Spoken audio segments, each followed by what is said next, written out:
I just spent 100 hours playing Elden Ring for the first time, and I did it during my first ever streamathon or whatever you want to call it on Twitch. And I want to talk about the results because I feel like it's important to talk about as a small stream. To preface this, before I started hitting play on the stream, I had about 20 subscribers on Twitch. I also had just under 50 followers at the time as well. And you might be asking yourself, why would you put yourself through a big stream event like Elden Ring when you're such a small streamer? Because I wanted to see just how much growth you could gain from one of these big stream events like all these other big streamers are talking about. And if you're fairly new to streaming, or maybe you're thinking about doing one of these events, here's my suggestion. Don't do it. At least until you gain a little bit more of an audience and you have a really good foundation posting clips to social media. Being on camera for over 100 hours at a time for an event is a lot of time. And when I turned off the camera, it felt very weird. It felt like I was still being watched.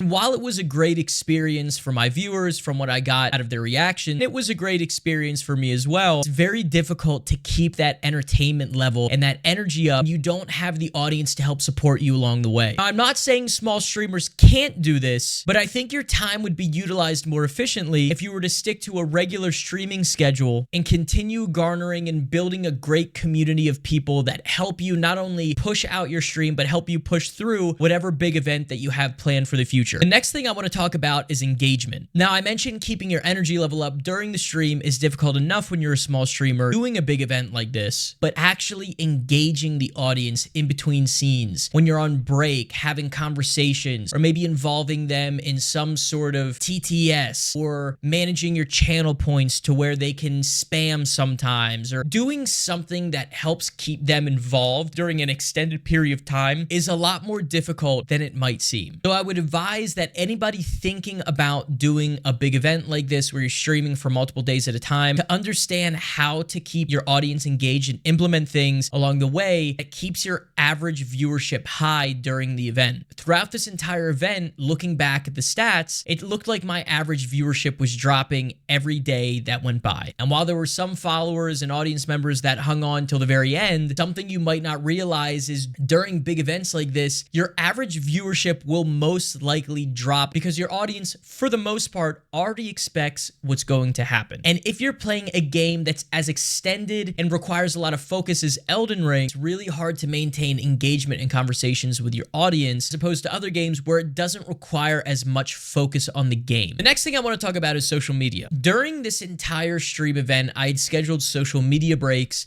to be able to post to TikTok and Instagram and YouTube. And while it didn't go as planned, I was still garnering some live views from my social platforms. But it's very hard to do that during your stream event because the only thing that you can really do, unless you have somebody else clipping for you and being able to send you those clips and edit them and being able to post them right away, is only post more of advertisement type posts, which in my opinion don't really garner interest. In fact, they can be spammy if you do them too much. So it's important to be able to have a method of delivery when you're doing these long streams that you're able to clip and get them out on social media as best as you can without compromising the quality of your event. Some smaller details that I really think would help engage your audience more and make the stream more enjoyable for such a long event like this is sitting in front of the camera and talking to your audience during the breaks, making sure that you have good food and are drinking a lot of water on these breaks, stretching, getting up, maybe doing some push-ups, and having a space that you can relax and decompress with your audience, and setting up a good sleep environment if you intend on sleeping on stream. Now, Twitch does have some funny guidelines on sleeping on your stream. As a word of caution to smaller streamers, just make sure you have mods or somebody in your chat maintaining the chat, and you also maybe have something playing, maybe an old VOD or something while you're sleeping on stream, because Twitch doesn't make it explicitly clear that you can do sleep streams.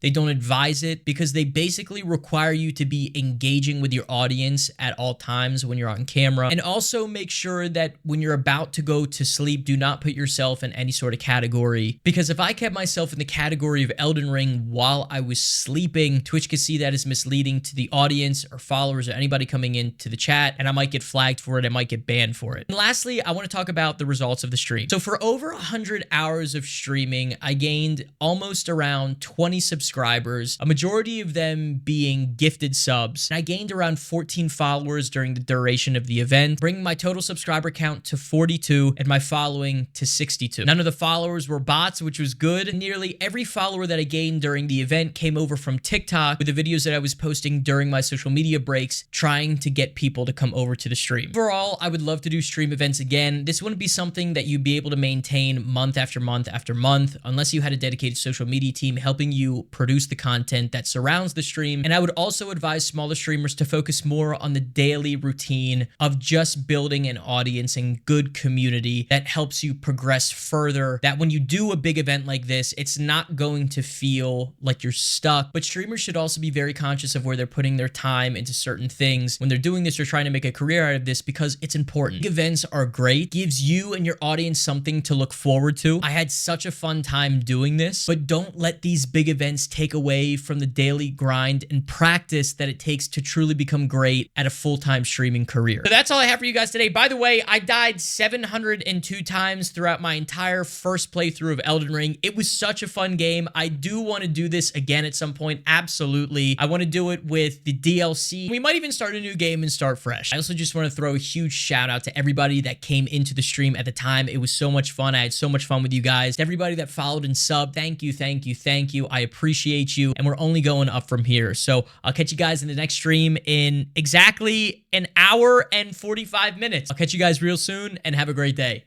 Toodles.